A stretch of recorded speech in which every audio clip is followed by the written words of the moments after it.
Ho Kilpatrick, who is a journalist and special correspondent for the LA Times and Washington Post. Listen in as he explains the significance of Taiwan's support of the pro-democracy protesters in Hong Kong.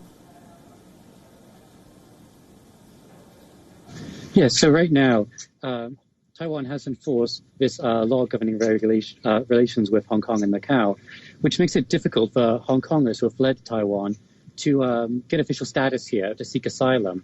And many in Taiwan have criticized Taiwan for using Hong Kong, expressing support for the protesters to gain political support and allies, whilst at the same time offering little substantive reforms to help Hong Kongers who are here.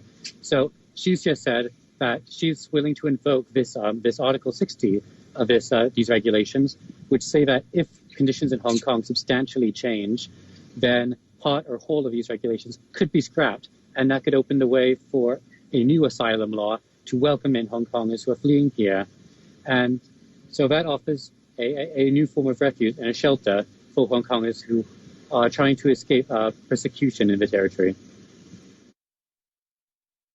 I think there is certainly a lot of support in Taiwan amongst the vast majority of people for the protesting Hong Kongers.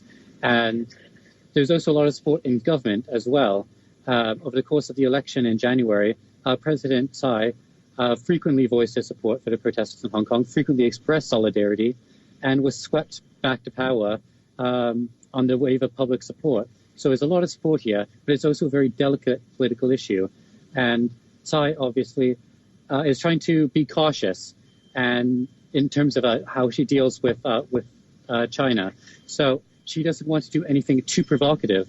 But I think now that she's seeing people in other countries, for example, the coalition of UK parliamentarians you just mentioned, who are trying to seek reforms in their own country to welcome in Hong Kongers seeking refuge there, that she's perceived a safer environment to sort of to push this ahead and to form alliances within her own government and the different factions within her own party to really get behind this.